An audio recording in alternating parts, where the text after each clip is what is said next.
Welcome back. We're here with the Artificery Star Wars Unlimited podcast. I'm your host, as usual, Nick, aka the Gandork. I'm joined by other Nick, aka Taxter, and back for this one is Garrett, aka 0 Hour. Hello. How you guys doing? Just got in from vacation, so tired. Awesome. Me kind of too, but we'll get into that later. All right, what have people been playing this week? We got the whole set spoiled. It's been 2 weeks since we did the last podcast. I'll throw it over to Garrett first since we didn't talk to you 2 weeks ago. What have you been playing? It's been like 2.5 or a month and a half since we had you on here. Yeah. Honestly, I've been playing Spectres. Just That was all really fun. I We don't got know them all how. now. Yeah, I mean, I don't know how competitive it is, but it's fun. Does the ghost feel fun? Because I haven't got to play it yet, but it looks So fun. I'm running Hero with Energy Conversion Lab. So you drop the ghost with that, and then it gets shielded. You play it And to then, shield the Spectre, and then so you you got attack two with it. shields on Hera. Yeah, or just anyone. I mean, any I Spectre. mean, yeah. It counts itself, I believe. So you can just. It does Oh no, say it's got to be another another. I'm sorry, Spectre. yeah, it's got to be another. But still, it gets the shield. You play it, it gets a shield. If it can shield itself You on attack, that would be super good. Yeah, Like, I'm just never going to die. like you drop it for 3 shields, for 6, and it feels good. It's like at a 5/5, it's not amazing, but it's shielded. Like it's not, and it's got ambush, so you're gonna hit something. I like it. I wish I like it a lot. I wish one of the Spectres had like Sentinel. Like I feel like Zeb should have had Sentinel. Yeah. Because it would be That so would've been awesome to like double shield up on like a Sentinel Spectre. Like I But want the Phantom. Whenever the Phantom inevitably comes out, I think it'll be yes, really big too. Phantom. Isn't there a Phantom 2? There's 2 Phantoms There are 2 now. Phantoms. because they destroyed the first one. The Sheathapede is the Phantom too. So Right. That's cool. Yeah, no, I like Hera. Like that's probably going to be like the deck I bring to weeklies the most because I feel like it's not. I'm not bringing a tier 1 deck, which I get it's probably still pretty good, but like. Or at least the general consensus is people don't think it's tier 1. So like my locals won't think I'm like try hard spiking them if I bring Hera. and it only runs 3 legendaries. At least my version. I don't know about other people. Like, you mean like command? Just command? Just command. Yeah. I mean, I'd put attack pattern delta in and. But that's an uncommon. Maybe. Oh, it's right. For some reason I was thinking just because it was double green, it was legendary. But yeah, no, it's definitely not. Just the one main one. Yeah, what else would I put in? Maybe home 1. Do you run Krell? I run Krell. Yeah, I run Krell and I run Bright Hope because I want the Sentinel in the air and like Bright Hope. Bright Hope plus Hera seems good because it's unique. Start giving it XP tokens. Yep. That's good. I feel good about Hera other than like aggro mostly. Like, I mean, it's not going to beat Boba, but like if people are playing just like, as long as someone's not just playing like, I'm just going to play Sabine, yeah, it's probably going to kick Hera's butt a lot of times. I mean, you have a chance at least with energy conversion and some good Zeb plays or something, but. I mean, I think Hera's got a lot of room to run, like as far as the future goes. Even if we don't get Spectres next set, just whatever double green comes out, like they can, like I feel like even if there's only like one of the double greens is good, it's gonna be good for her. Like I'm actually kind of excited to try her in draft too, because like I know like they said the rare leaders aren't supposed to be that like really meant for draft because they're more like hyper specific on the things that they're specific into, but like all the Rebels characters are uncommons except for like Hera and Chopper, so like you're gonna see them in draft a lot. Maybe it's more for sealed. I'd really like Hera because you're definitely gonna see it more often in that, but. Yeah, I think that's a problem. Is that all the Spectres are Chopper is a rare, but all the other ones are uncommons. But I think all the other ones are like, if you're not in Spectres, people would grab those because like Sabine's just like probably one of the best 2-drops you can grab. Sabine's like the best true drop there, yeah. Like Ezra, I would play 100 out of 100 times. Yeah, like I mean, I'd play all of them in draft. I think they're all like completely reasonable to take. I think the benefit you get is it doesn't matter what color you're going. You can just take specters. It's true. I don't know. Be interesting to see, like in draft. I have to I mean, I try think it. a Ghost will be good in draft too, just because it's a big beefy ship that doesn't. There's not a lot on that space, especially in blue. 5/5 shielded. I mean, it's hard to sealed events. It's harder to get rid of things like that. I do like Ghost in for sure in like a sealed event. And you can't Dooku it, so it's good. Yeah, it's 5/5. It's like you said, shielded. Like that might just be your win condition in space. Like, and if you do happen to like get a Sabine as a common leader, like Sabine Blue could be a really good draft deck because of that. Yeah. Yeah. Anyway, Taxter, what have you been playing the past couple weeks? I've been playing a lot of our Grand Inquisitor, trying to make Red Blue Inquisitor work. I don't know if I've cracked it yet. It's still like, I don't know. I've gotten like where it feels like okay versus aggro, but it's kind of draw dependent, and I just feel like there's not enough force users to really do what I wanted to do, which is like be able to run lightning and throw and have them always available when you want to use them. But the caveat is like, especially if aggro is running like Tarkin Town, sitting across from Tarkin Town with Grand Inquisitor feels really, really bad because you just can't do what you want to do. If they're not run Tarkin Town, you can put out your speeder bikes and feel good because then you're going to be able to trade and kill their one drop if it's not in space. And I don't know. Do There's a you lot still of run fun that stuff deck you can do. in Inquisitor Blue? Do you still run up to Dooku? I was, but I don't know that you need to. I think in the most recent version, I still had Dooku, or that might have been Iden that I was playing. I've also been playing some Iden Green. Do you Not feel done much Dooku Iden Red, but do you feel Dooku's auto included most blue? I mean, if I'm in Villain Blue, I generally do want to do that, but I don't like the question is, are you going up that high? I mean, I've been trying to play Grand Inquisitor more like a control the early game, get Inquisitor out, and then start going for like combo whackery. Yeah, that's kind of how I like to The play. early game is still hard to do. Like it feels like there's just slightly not enough tools. I don't know. Baze actually feels pretty good in that deck. Weirdly enough, like that might be the best deck I felt for Baze, just being like a 4-drop filler in there that it doesn't really like. The only 4-drops I'm running in that deck are takedowns, interceptors in space, and then Baze. I don't even think about putting Baze in a villain deck. Not because he's not good in there. I just don't like my brain's just like, no, he's not gonna go in a villain deck. See, like the grit in his ability, you can be like, well, Stike, my base is gonna like ready and jump up to 4 attack and Yeah. hit something. I think I'm more interested in seeing these. Like I like Sentinel because I don't like aggro that much, so I want to like be able to protect against aggro. I kind of like to see these weird what's the word? Conditional sentinels, like the Vigilant Honor Guard being another one. Just kind of like, yeah, they're not always on, but they are better statted than just a sentinel that is always on. So if you can make the game plan work the way that you want it to, you're going to be able to get more value out of them than you would be able to get out of like Cloud City Wingguard, which is kind of like has poopy stats, but it's a sentinel that's always on. Yeah. Yep.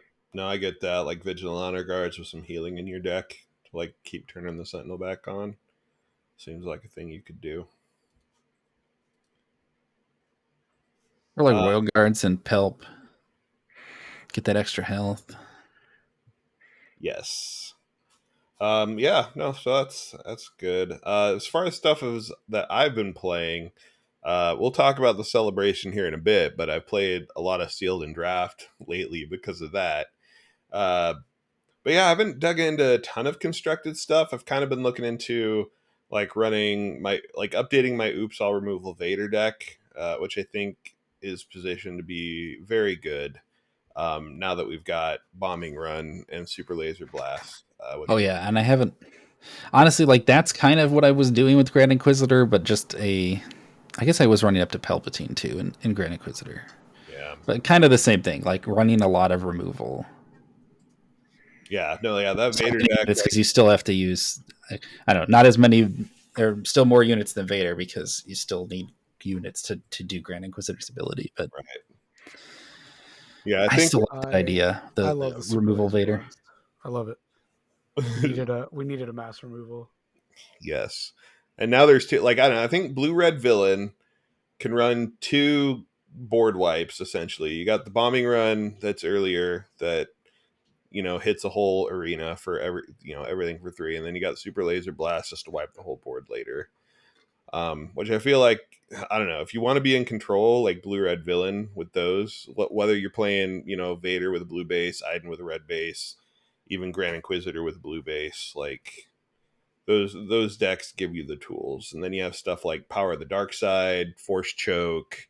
Oh yeah, I love Power of the Dark Side. I love the whole red removal package. I just wish that the red removal package and villain had better force users that to ping off of. Like I want to play the forced ones in an Iden deck because they are just like the most efficient removal, but it just feels kind of bad playing force units in an Iden deck. So yeah, that's like my Vader deck. They're all solid. Yeah, they're all solid. My Vader deck though doesn't but run like any. Yeah, I was gonna say my Vader deck just doesn't run. Like I don't run Force Throw. I don't run Force Lightning. I don't run the Force package because, like I said, I don't know if there's just enough things there to make it consistent enough. Like no, I run Force Choke because it's still really good if I pay. Force Choke is the one that's super good regardless. You don't need the cost reduction. Yep. And then like the other stuff I've been working on since then is just like Leia Attrition Swarm. Like we got U-Wing Reinforcement in green white. That card looks so good. I am not going to play with that card. That card looks really good. Yeah, got a lot of hype. So yeah, I've been working on, like, I have a double green Leia deck that kind of like runs that with Mon Mothma, the Rogue Squadron Skirmisher, the Command. What else am I missing? There's like you run Bale in that too. I'm not running Bale in that one because I feel like you have to have a lot of ways to protect him, and I really don't. Like I just got the. Whereas that's more of like the Luke thing. Yeah. And even with Luke, it's still like, do you put Bale in or, gosh, what the guy that gives you it? Yeah, the Alliance Dispatcher. Yeah, it's like I don't know if you can really afford to play both, but they kind of do similar things for different value. Yeah, but my Leia deck's mostly built around just like there's so many ways to like draw extra cards now with like Mon Mothma and the Rogue Squadron Skirmisher gets a 2 cost back. U-Wing Reinforcement brings in 7 cost worth of things. Like Command can even cycle a card back from your graveyard when you play it.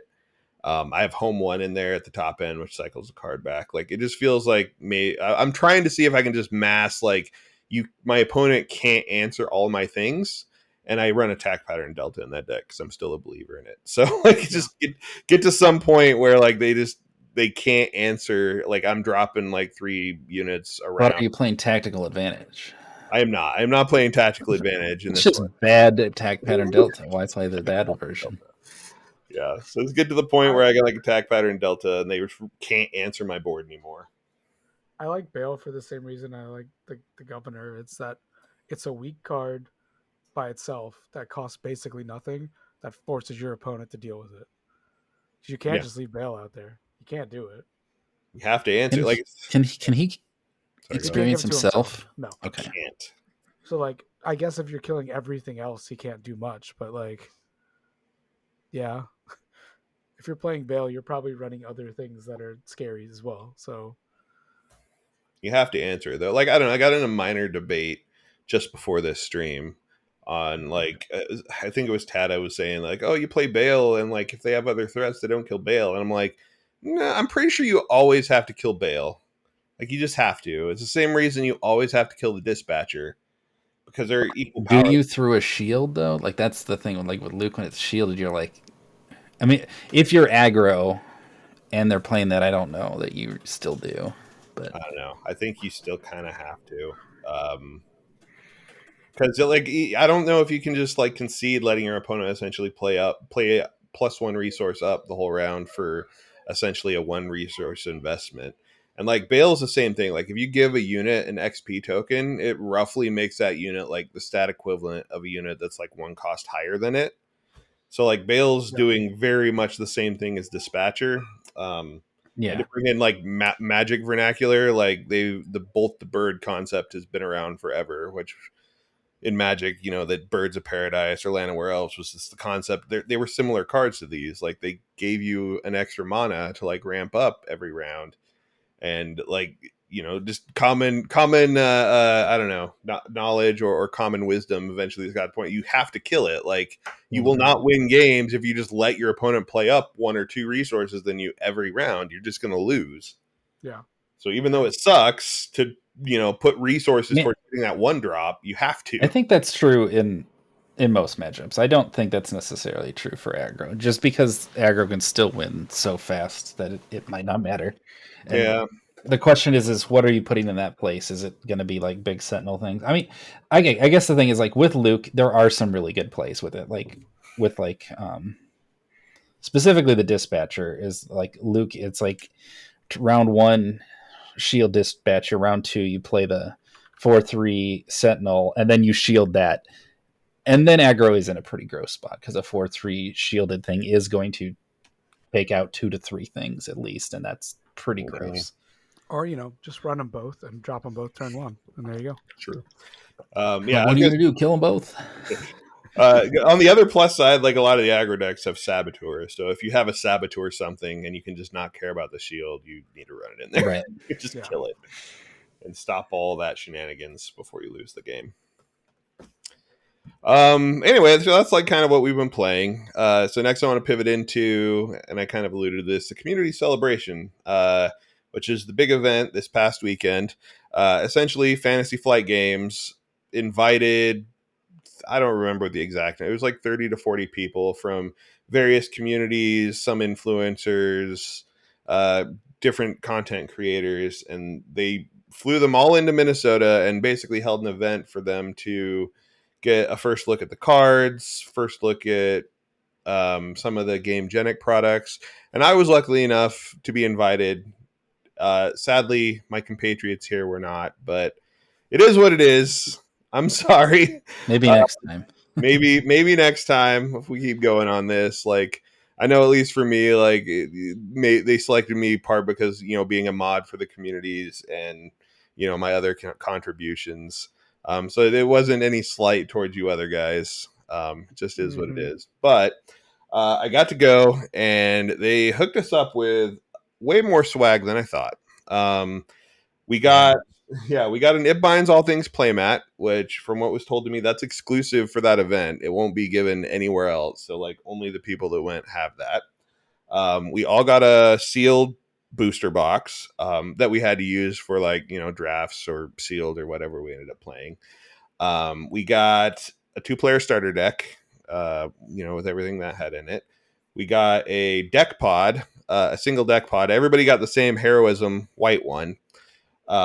Which that was cool. We got a set of the premium Gamegenic tokens. We got a special one of the Spark of Rebellion initiative token that actually has the name of the set on one side and Star Wars Unlimited on the other. Oh, does that not come? Is there not an initiative token in the Gamegenic set? There is an initiative token in the Gamegenic set, but this is a separate one that I think they're sending to some stores. Is just part of promotion, and the stores can give them out. Okay, because like part of the like tiers that the stores have for like ordering stuff, that might be one of the. Yeah, it's one of those. Is like it's a special token that it looks similar to the one in the Gamegenic set. It's just on the backside it has Spark of Rebellion, the name of the set. I wonder if they'll give those out at pre-releases or something. I mean, if I was running a store and they gave me some, that's what I would do. Yeah, and we got one of the Luke and Vader mini token boxes, which I think is also being sent to the stores for a similar purpose. It's just like a mini box that you can keep your tokens in that has like the Luke and Vader art from the cards on it. And is that cardboard or is it like the inner plastic stuff? Yeah, no, I have it here. It's plastic. I mean, it's roughly like the same plastic for like their hard plastic, cheap deck boxes. Yeah. But yeah, I can hold. I have some like experience, like the full cards in it, which I can't even hardly get out now. Is it like, what is it clasped with? Is it like a Velcro thing? Nope, it's like a little plastic tab, Oh, okay. and it just has a lip that like kind of like snaps over the tab. It secures it really well though. Like the way they designed it is really good. And there are deck boxes in the starter too, right? That Yes, the starter comes with cardboard deck boxes. those are the cardboard ones. Okay. Yeah, so and they do fit. I found out this week they will fit a double sleeve deck, the full starter deck. So these are just cardboard. They come flat packed, and you just kind of fold them out.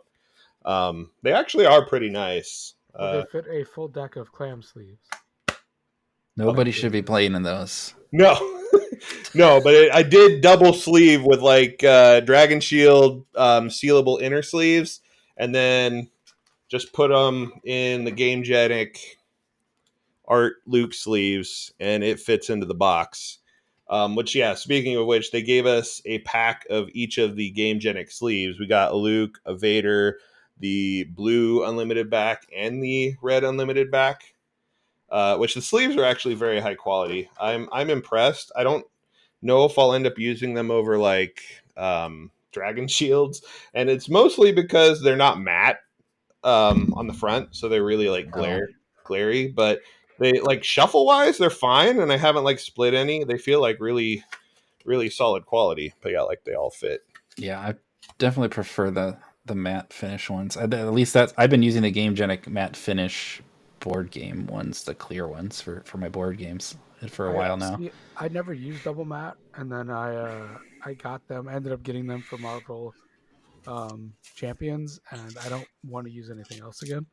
Yeah, I've opened some so of these, better. but I've got this was I think. I also okay. So am I the weird one for not double sleeving things? I mean, I get it. I get it. In Destiny, there's no point to it because Destiny didn't really matter in the same way. I mean, like okay, like maybe I want to double sleeve my hyperfoils because they're freaking sweet looking.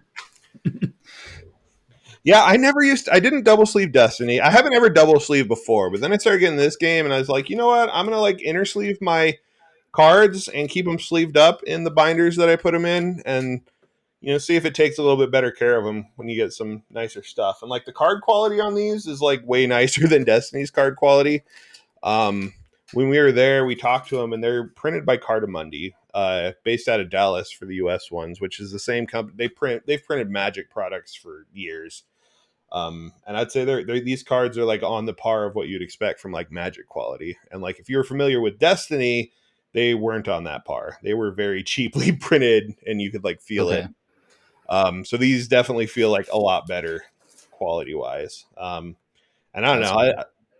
I really like the Dragon Shield sealables. I'd never tried them before. They're really easy to put on, and they have a flap that essentially like you slide the card halfway in, and then you like slide the flap under the back, so it's sealed all the way around. Interesting. And yeah, I don't know. They fit really well, and then I just keep them that way in my binder or my box, and then pull them out and slide them in the sleeves when they're ready to go. But I don't know. I'm trying it here with this. They also sent us a set of pins. If my camera can show them very well, it's just a pin, just your standard pins. I need to put them on my game bag, one for each of the Not aspects. as cool as the tattoos, though. Not as cool as the tattoos that Jim Cartwright was showing off. That guy, I don't know. I'd be tempted to get a tattoo of that. Like I kind of liked it. I don't know if I'd get it down my forearm. Super impressive to like see. Yeah. Just like, man, like there's nothing that screams like I am so confident in this game that I'm gonna get a tattoo of it before it's even released. Like, man. Yeah, and the part for him, he was actually only the second person in the world to get a tattoo for Star Wars Unlimited because his wife's tattoo was done before him, and his wife got the same tattoo. Hers was his finish. Are those pins going to be available elsewhere? Or are they? I have no idea because we didn't even know these existed. I've never seen those before you showed it the picture of them. Because I've got a handful from what was that game? Keyforge. I have a handful from Keyforge, and those were super cool, like just prizes that they gave out. And I would love a set of pins. Yeah, we didn't even. Pins. I like the pin. It could be like a prize wall fodder for next year or something, maybe. Yeah, that would be cool. Testing it out. Yeah, I do like the pins. That would be really cool of them to do. But yeah, I think that essentially covers all the swag that they gave us. And then yeah, so we went there. They fed us throughout. We at least they gave us 2 dinners and a lunch. And then on Saturday, while the stream was going, they just had tables set up in the back that they would pan to that like just it wasn't really structured. They just kind of let us go and be like, you guys have a box of cards. Yeah, I didn't know what to expect from that, but it was just kind of like, we're going to do our stream, and you guys were kind of just playing your games while they did the stream, right? Yep. Yeah. Like, yeah, it wasn't anything like they didn't have a tournament or anything. They were just like, build decks, play. And so, like, pretty much everyone at least built a sealed deck. And then after that, we started drafting. Like, people were taking packs out of their boxes to draft. Who is this company and what have they done with Fantasy Flight? It's true. Yeah, I've like been pretty confident all the way along, but I really hope that like what everyone's seen after like this event that they like actually like realize like, yeah, this is different. This is great. I mean, the thing that the big takeaway from what I've seen, from what you guys have, what the people that have went to the event talked about is, as much as I've seen Fantasy Flight have turned things around, I did not realize how much the excitement for them, the employees themselves, were for like actually playing the game. Just like hearing how like they just wanted to sit down and play the game with you guys, like, and we're so excited about the game itself. Like, I don't know, like that's so cool. I mean, that's exactly what I want out of a game. Like, that's the community that like that's when the community starts at the developers for it, and they're just as into it as like the fans. Like, that's awesome. Yeah, I don't think. Yeah, I played games with Josh Massey, the head of OP, and numerous of the devs I've talked to the whole time. And I think like even Saturday night, like Jeremy Zwern and Xander from the streams like didn't even leave the hotel lobby till like 3:30 in the morning. They were just playing. I didn't stay up that late. That's Too awesome. old for that. But they were, and Josh Massey I think was still out there too. That guy has an infectious enthusiasm for this game. He will play all day. Yeah, he remembered like That's it was awesome. earlier in the day. Like I told Josh, like I want to play a game with you, and then like we got a draft in like way late in the day, like 11 o'clock at night, and he's like, Nick, I'm gonna play you first because I told you I'd play you, and I played him, and I warned him beforehand. I was like, this is a really bad draft deck. I had drafted a Tarkin yellow deck, and I swear I had like 5 Imperials in the whole deck. Like, Oh, that's not great. no, the draft did not go good for me. But at least I didn't feel it, but I did have an overwhelming barrage, which is a really good card as like my out. And then I proceeded to crush Josh 2-0, so I became that guy. Like everyone has that guy that you draft with, and they're like, "Oh, I just drafted the This is worst so deck. bad. I'm terrible. Yeah, I'm terrible at this." And then they just go on to like win, your weeknight. Like I hate that guy, and I was that guy. And Josh was just kind of like giving me the side eye the whole time. And I'm like, no, I swear this deck is bad. I have no Imperials with Tarkin. Like, ignore the fact that I have a 7th Fleet Defender that has 4 XP. Like, that's one of my Imperials that I have. Yeah, and the last game was really funny because I just kind of shut him out late in the game because I played my Overwhelming Barrage at 5 resources. Next round, I played the Bounty Hunter crew for 6 that has the ability that you can go to your discard pile and get an event back to your hand. Yep. Take the OP back to my hand. Next round, play it again. He's just like, yeah, how do you beat 2 overwhelming barrages? Like, I don't know. Don't. Yeah, you don't. Like, sorry. It's a good card.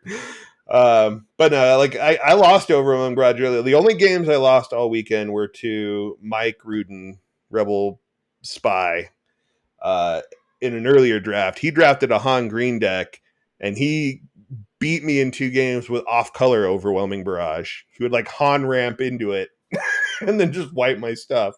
Pretty good card. I've really liked seeing everybody's like the alt arts that have been popping up. They are great. They look so much better in person, particularly the foils. And I think the coolest thing, I made this comment a few times on like Discord, and the coolest thing to me is I don't know if there was like out of all the people there opening packs, like everyone you talked to got some cool treatment like you were jealous of. Like everybody got something cool that no one else had. Like I had a foil legendary Vader and it was so cool, but then like someone else would have like a foil hyperspace overwhelming barrage, and like someone else would have a foil hyperspace A-wing, and like just everybody had something that you were jealous of. It was really cool. And then showcases, obviously. Yes, and then Sugi opened the first showcase off his first pack, because of course Sugi would do that. Good for him. For all the people that have met Sugi, you know. But yeah, so yeah, we had out of the, I don't know, we had like I can't remember what the pack. We only had 2 showcases opened, and I think it was out of like 300 packs or something that got open there with all the people. Yeah, 24 right, packs. isn't it? Isn't it like 1 in 150 packs? And they say that, so that's it's 1 in 288. Because that's so 12 boxes. The fact that the fact that we opened 2 was better than average. But yeah, I think the math was like 30 people, everybody with like a box. Whatever math. I mean, 30 boxes should be 2 showcases. Yeah, so if y'all right, yeah. packs to do it, then assuming no one else opens a showcase from in the boxes, and that works. Yeah, haven't heard anybody. I still have 11 packs to open. Which, if you've been watching our YouTube Shorts part of our channel, I've been opening a pack every day, and I plan to continue doing so every weekday until pre-release. That's all I can make it through. I'll skip weekends.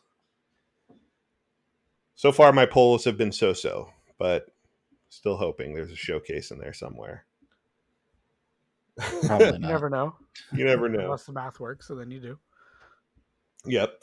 But yeah, anyway, that was the celebration. Like, I just can't overstate how awesome it was for them to do that. Like, how much of a commitment it shows both from Asmodee and Fantasy Flight Games to put the money into that. Like, everybody that went there, they paid airfare, they paid hotel, they fed us, they gave us all this swag. Like, I don't even know what amount of money that adds up to, but it's more than I remember old Fantasy Flight spending on advertising, their non-existent advertising budget. And then just like talking to everyone, just the enthusiasm is infectious all the way through, like the 8 or 9 designers that they had in the room, 2 or 3 organized play people, 2 or 3 marketing people, like Asmodee reps were in there. Like, it was crazy. It was a lot of fun. Sadly, I didn't really get to watch much because we were driving that day. But I was checking the Discord for all the previews. So yep, we did get all the rest of the spoilers, which we'll cover that in a little bit. I feel like most of them came in pretty quick. Like after people started opening packs, it's like for a little while it was like waiting for like the last red event. Was Bombing Run the last card? It was, and someone opened it earlier. Just nobody remembered to post it because I remember. Is it a rare? It is. It is a rare. Yeah, that's rare. Okay. Yes, but yeah, nobody posted it, and eventually, like someone posted, "We need it," and I actually yelled in the room, "Someone give me a Bombing Run!" And I think it was DOA from Wampa Radio podcast. It's like, "Oh, I have one," and he took it out, and I actually took the picture of it. That's my hand. If you looked at the Bombing Run picture on there. Okay, so moving on to the next topic that they covered surprisingly this weekend and again today, Twin Suns. They've unveiled the multiplayer format of choice that they want to push. I haven't seen any of this yet. You haven't seen any of it? Looked at it at all? I have not looked at it at all because one, I knew we were going to talk about it, and I didn't want to see any of it beforehand. I didn't really have time.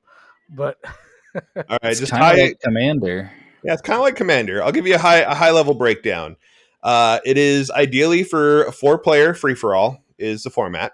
To build your deck, you bring 2 leaders and a base, and you build your deck based off of the combined aspects from those 2 leaders in the base. The 2 leaders you have to pick have to either both be heroic or both be villainy. You can't mix match hero and villain. That makes sense. Yeah. The deck you build is singleton, 1 copy per card. Love it. Currently, with just the first set out, it's only 50 cards, same as regular constructed. Eventually, I don't know, at some point they're going to up it to 80 card decks singleton when we actually have a card pool that can support that. It said, like, I thought it said somewhere set 4 in the Yeah, I think it's year 2, which would be so. set 4. That makes sense. And then the other change is when you're playing the game, instead of just the initiative token, there's now 3 tokens that players can take in that action. You have the regular initiative token that works just how you expect. You have a it's called Blast. a blast token, which if you claim the blast token, you deal 1 damage to each of the other player's bases. Ooh. And then there's a plan token where if you take it, you get to draw a card from your deck and then take a card from your hand and put it on the bottom of your deck. Okay. And you choose cycle. which one you want? Yeah. Yep. Any card from your hand, put it. Yeah, you can cycle. You choose which token you're taking as well, Right. if you're the first to pass, essentially. All the players still have their own ground and space arena, and you can only attack ground to ground, space to space. Normal-ish rules. Your sentinels only protect you; they don't protect anybody else. So if you play sentinels to your own stuff, in your own lanes, it just everybody protects else. Slightly controversial, at least in people discussing it, but you cannot choose to pass at any point unless you literally have. I don't even think it's if you have no action. It's just your only option if you can't pass or if you don't have anything else to do is claim one of the tokens. Yeah. And if you claim a token, you're out for the rest of the round. So, and that only applies to as long as there's tokens. Once you get down to the 4th player and there's no tokens left, they're allowed to pass to end the round anywhere that they want. But there's no strategic passing, and they covered it a little bit today that it just took too long, where you'd have scenarios where player 1 pass, player 2 pass, player 3 takes an action, player 4 passes, player 1 takes an action, player 2 passes, player 3, it just gets weird. That makes sense to me. Yeah, so you can't pass. It definitely worked at the detriment of John at the stream today that they had, where he's playing Iden Palpatine, and it's he's just waiting for a unit to die and then ran out of stuff to do. Didn't even get to heal with Iden half the turns because you get stuck. He ran out of actions. He's I guess I gotta take one of the tokens. So if you're playing 2 leaders, you're just playing like normal, except you have 2 leaders. There's Yep, you can use both leaders. You can deploy both leaders with their epic actions. And then the last thing is possibilities funky. IG-88's time to shine. It's true. I don't know that it's still worth playing. Maybe not. And then the last thing to cover is how the game ends, which I think this is the coolest part that I like over Magic Commander for anyone that's played that. The game actually, the end game starts when the first player's base is eliminated, or the first player is eliminated. As soon as that happens, the player that eliminates the player gets to heal their base for 5, and then the remaining players play until the end of the round. And then at the end of the round, the player that wins is whichever player has the most remaining HP on their base. I like that. So I think anytime you kill a base, you get to heal, right? True. The healing is even if you kill a base. So because in the one at the celebration, MJ killed everybody. MJ killed everybody and healed 15. Yeah. Anytime you defeat an opponent, you get to heal 5 from your base. But the first time a player is eliminated, that's what basically triggers this is the last round of the game. But if you can eliminate other players, you can use it to the healing, because the winner is going to be whoever has the most remaining HP left on their base. Because I played a lot of Commander, and the thing that I always hate about Commander is if you're not in the clique sometimes, everyone just gangs up on you and then you're done. Yep. And I play that for fun. Yeah. I don't want to. I'm not playing Commander for. I don't like the dog pile either. Strategy. No, but even if the dog pile happens, at least it's going to end that round. So yes. Yeah, that's what I like about it. Nobody can be bullied out of the game, and then it also forces some natural politicking around. If someone is getting close to being eliminated, but someone else is obviously winning, it kind of forces players to try to protect that player or go after other players. Yeah, it's not always beneficial to knock someone out. Right. Yeah. So, I don't know. I like that. I think that's over Commander, and it's the best change. Yeah.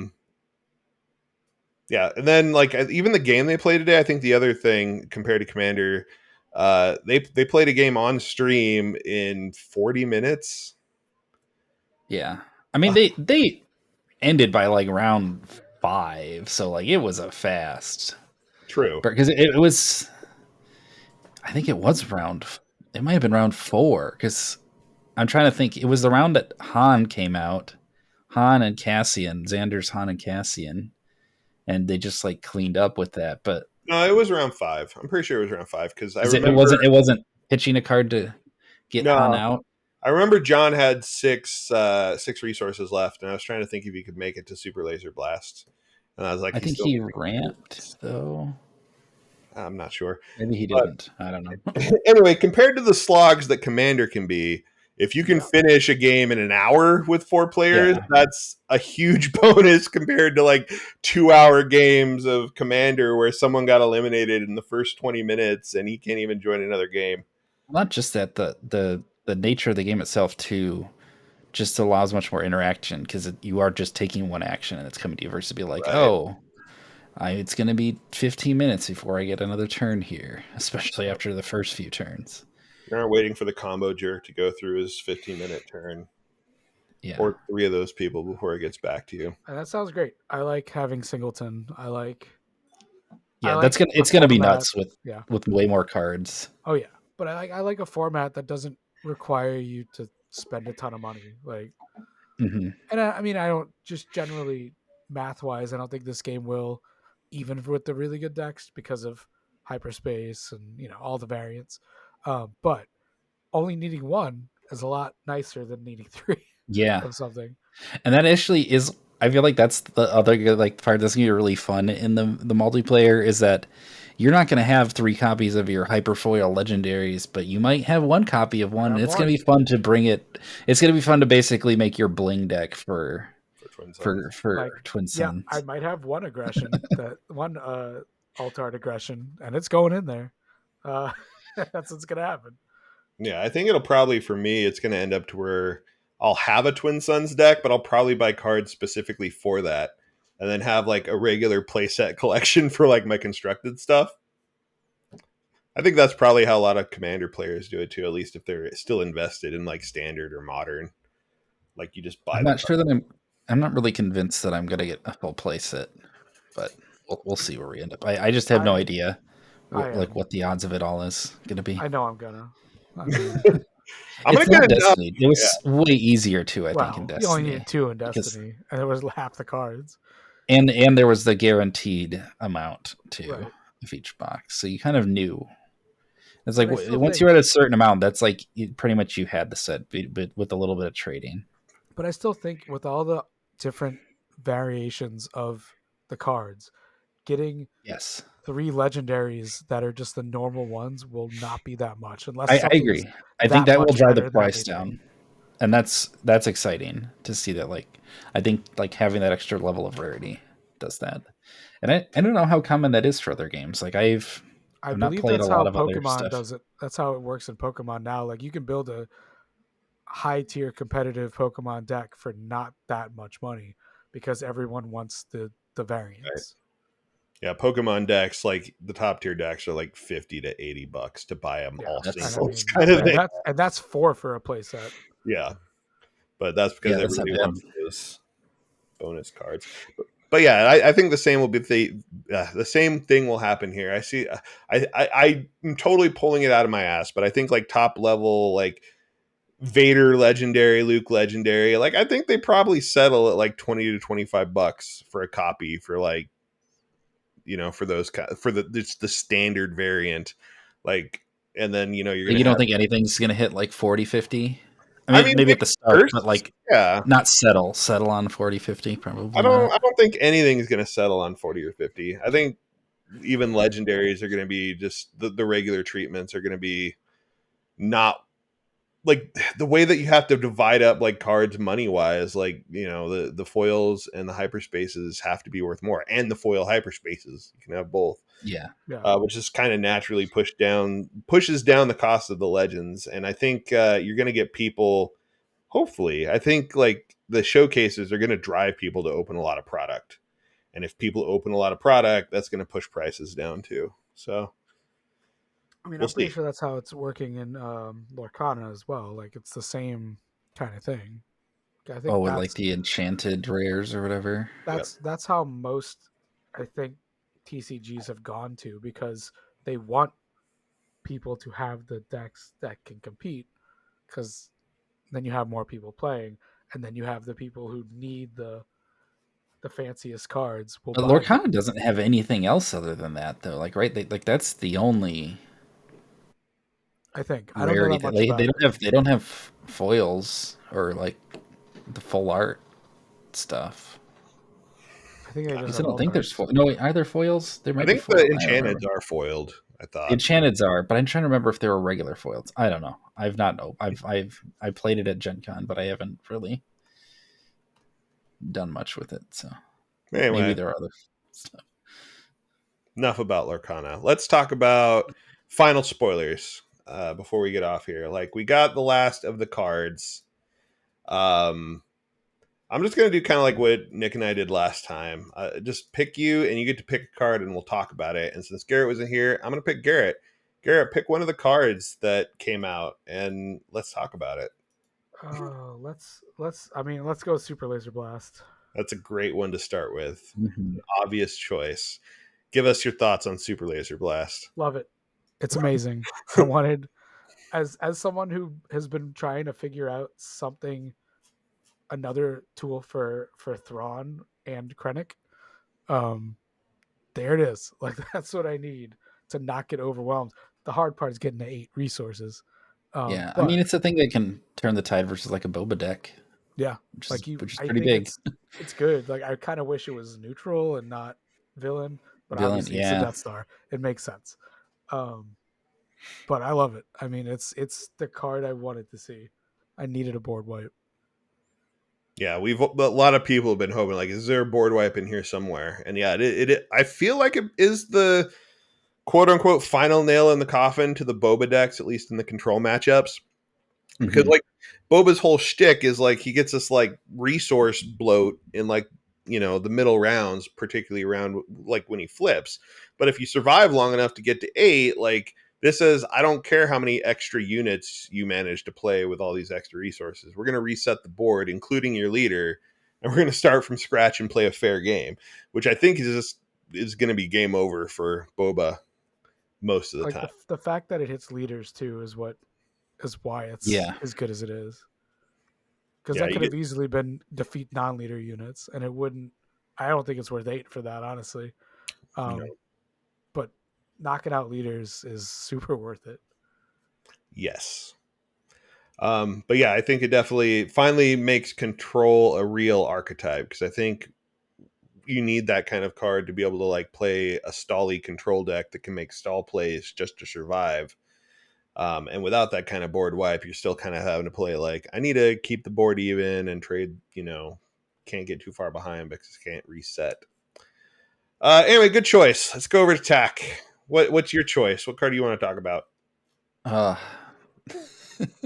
should I pick a bad card that I just want to make work? Sure, any card. Okay, I kind of like Force Surrender. I know it's not a good card, but it's just kind of cool. Like I wish that there was a way to play like an actual like choke kind of like game. Like I just want to kill your hand, and like there's a lot of discard cards that exist. They're not all in the same place or easy to reach, but like this is kind of a cool one. I just don't think it's good by any means. I It's 6 costs, and that's like part of why it kind of sucks. Draw 2 cards. Each opponent whose base you've damaged this round discards 2 cards from hand. That's I so disagree nasty. that it's not good. I I think disagree too. I think this is a Really? really good Okay. card. I just think, what do you play it in? I guess that's my question. I play That's it like in control decks against other control decks. That's okay. where it yep, shines. yep. Like I don't think you include it in every deck. Like Do you put Right. it in I side deck? And then when it comes to control decks, this kind of comes back to the argument of like I'm stuck in the am I going blue green control or am I going blue red villain control? Yeah. It's villain either way at this point, but it's just a matter of which one. And it's like a Yeah, lot of my times I've been pulled blue green. I feel like, but if I'm red, this is very intriguing to me. my blue red Vader has 3 of these in the sideboard, and it's Okay, just for if I for get in that match, Palpatine. Palpatine, Iden, whoever, and that's where this card just becomes like blowout city because you get to round 5, round 6, and you're probably down like everybody's down to 2 or 3 cards.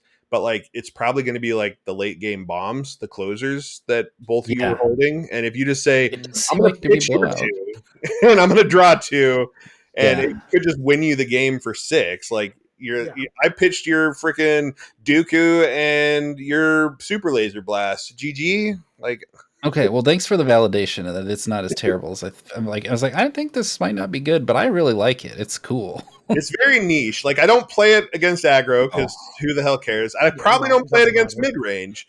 But if I'm in that control versus control mirror, this card could be like just total blowout city when you hit them with it. I I mean, threw even one in my Grand Inquisitor to try it out. if you're playing red green too, I think it's even good because you can ramp up to that and you True. just blow It's up true. their turns. In mid range red green, it could be a very surprise ramp card to like even wreck like their middle rounds. And I Of mean, what they they want to play. choose what cards they discard, but They do. it's still worth it most of the time because most of the time I found in this game you're playing close to the chest as far as cards in hand, unless you're just running a bunch of draw mechanics. Yeah. And people be like, oh, well, you draw 2 cards per turn. I'm like, yeah, but the difference here is you play it later after like they've been curating the last 2 cards in their I mean, hand. yeah. So you're getting the For highest value card. it is a 4-card swing, which is kind of nuts. I guess it's 3 because you're losing 1 too to play it. Yeah. But Like I would run that over Black One, and as far as like card swings go, Actually, yes. I it's a 100% really good run point. this over. Han. that Black One's Oh, I amazing. want to play but that like, in Han now. Yeah, because it's like it's most. I mean, it's a lot of the upside of Black One. Obviously, you don't get the body, but the body of Black One is like eh. if you're playing aggressive, it's good. But if you're like, I don't know, like it's not my favorite, but I don't know. Force Surrender's cool. Yeah, Let's make it happen. Let's make it happen. Let's make it work. I I would run suppose. this. I'd run it in a lot. Like I've been thinking about what I'm gonna put this in. I don't think I don't put it in everything, but it's got. It also to. screams like it would be kind of like in line with like Cassian if Cassian was playable. Like just kind of what he wants to do. He's like, I want to hit the base a little bit and then Draw a bunch draw of cards. I mean, Sabine likes it, but you're also probably not going to 6 resources in Sabine. That's the downside there. Yeah. So some people have been. Yeah. I've hearing some rumblings of people trying to run Sabine up to U-wing reinforcements, which makes it more of like a weird mid range. There is a new I've been card playing a that mid-range in is. Sabine, so There's a reason to play Sabine to 6, and it is the Guerrilla Attack Pod. Yeah, which I guess let me segue Sabine into the first one, U-wing reinforcement. My turn to pick a card, so I'm going to pick that one.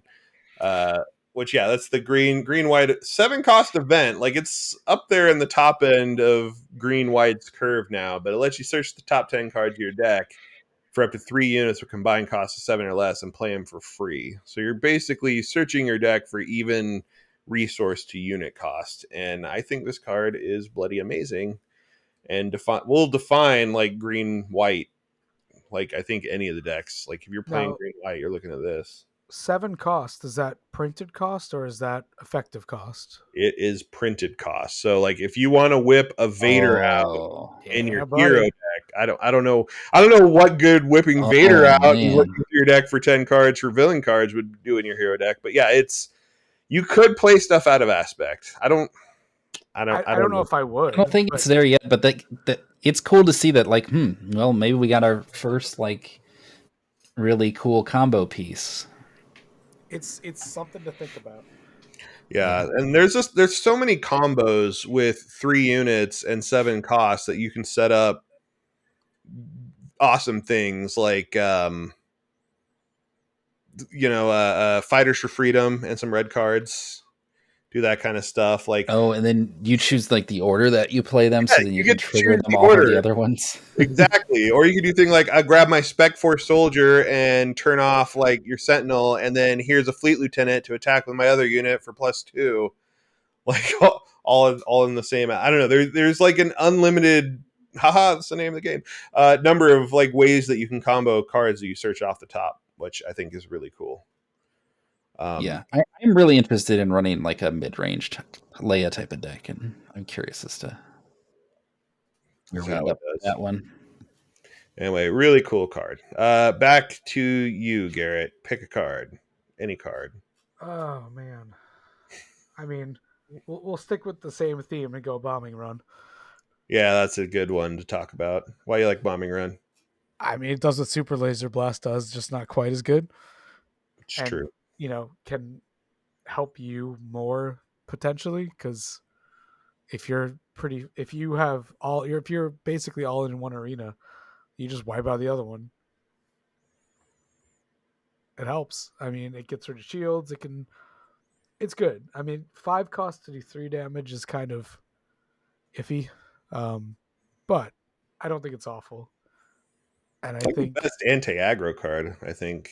yeah, That Yeah. like exists. I think you I mean, run this in. I run this in Sabine, even there's though it's definitely 5. cards that there's definitely some aggro cards that are like 4 health, and that's the part where I'm like Mm-hmm. questioning if bombing run is good enough.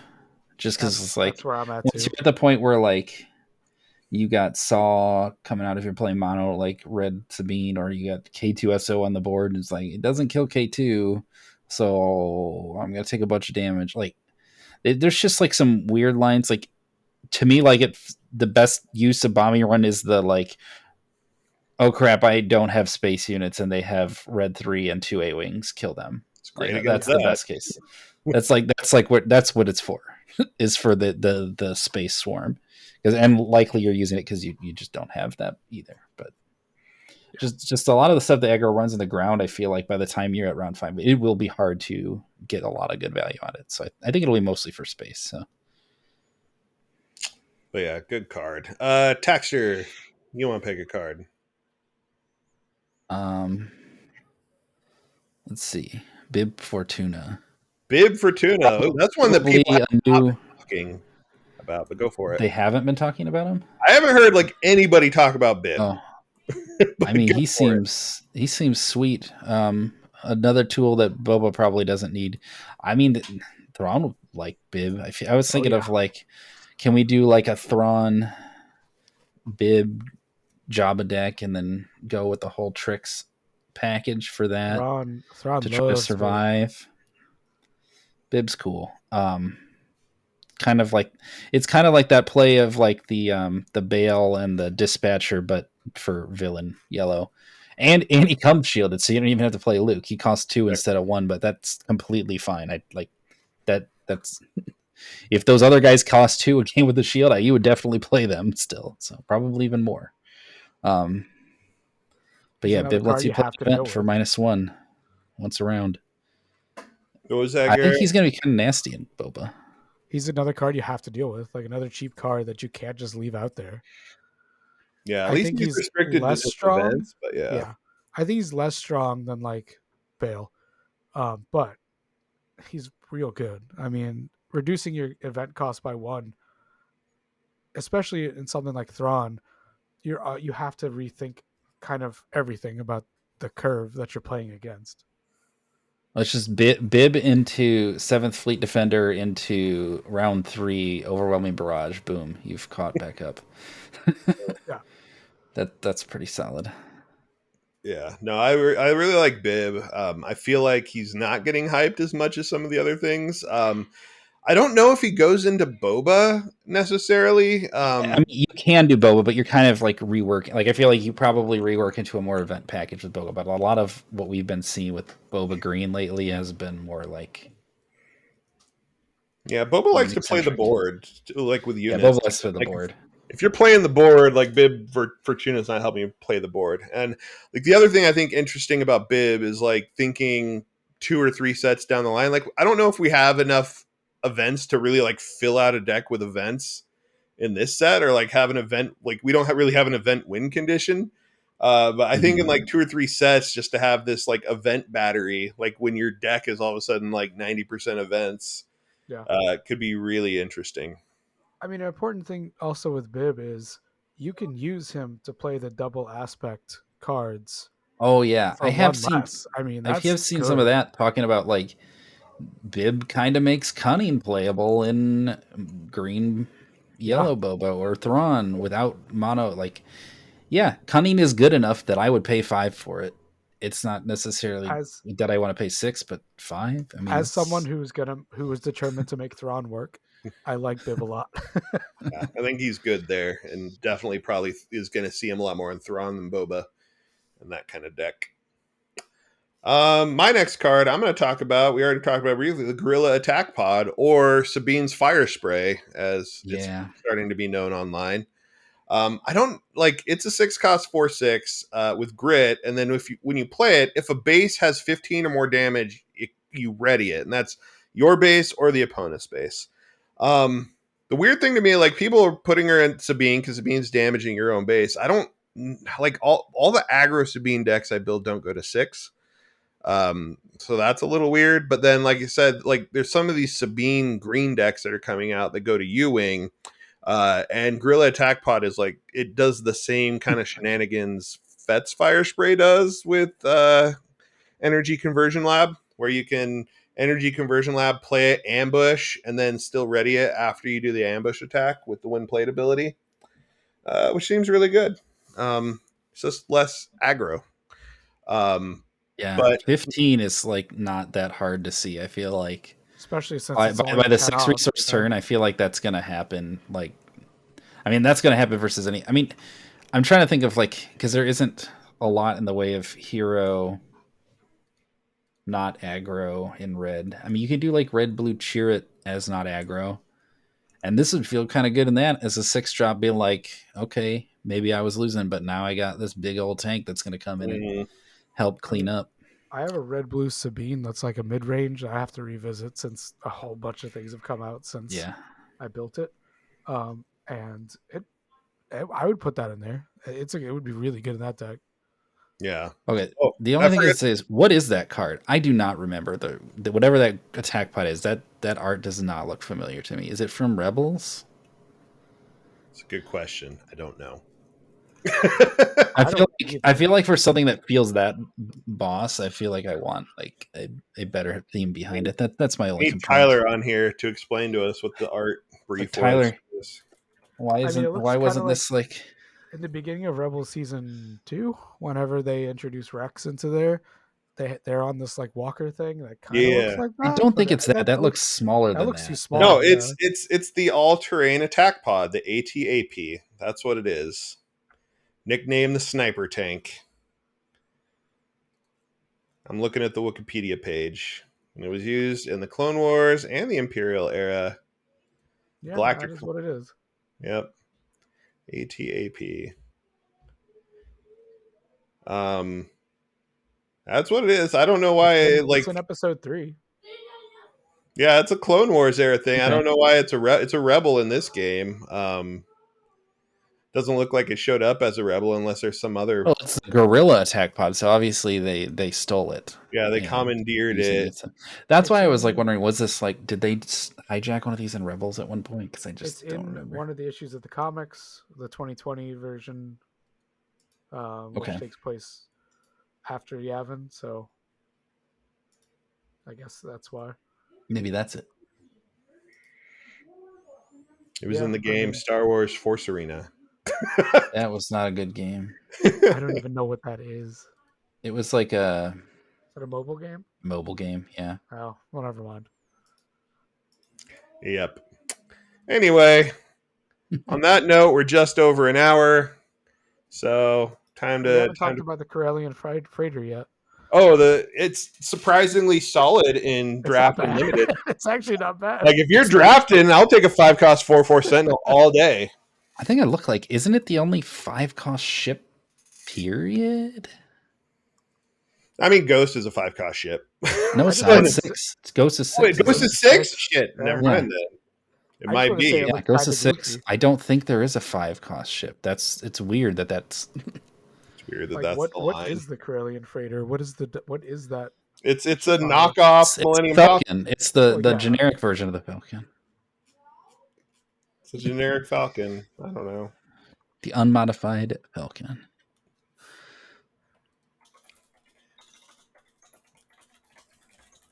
I'm looking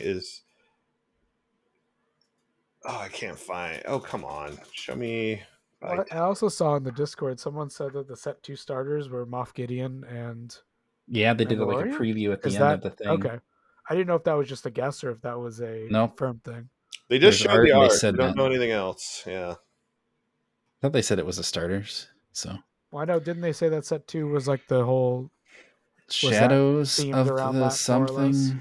Shadows of the Republic, is that what it's called? Yeah, it's like themed around bounty Shadow. hunters and Shadows of the smugglers and stuff, right? Galaxy. Is that what it's called? Carillion Freighter is the only 5 cost ship. I just did a search on the SUWUDB. I remember looking like a few weeks ago and being like, "There's 4 drop ships. There's 6. Where's the 5?" And there was none. And then Just that. I don't remember any other in between. Then I saw this and I'm like, "Oh, this might actually be the only one." But yeah, set So 2, you might as well Shadows of the play it. Galaxy. All right. So on that note, yeah, I don't think we have anything else to talk about. I'm trying to think of like upcoming plugs. I'm not. Pre-releases in a few weeks, but Yeah, pre-releases in a few weeks. I'm going to be on late night, not this Saturday, but next Saturday. I'm going to be running demos at my local game store this weekend, which should be fun for the Cascade Roadshow. So yeah, if someone local is watching me, come see me there. That's my plug. My I think local store is doing a pre-release on March 2nd. So yep, if mine anyone too. is near or wants to come to New Orleans on March 2nd, we're doing it. it's true. I'll be there, except no. So yeah, thanks everyone for tuning in, and we will catch you next time.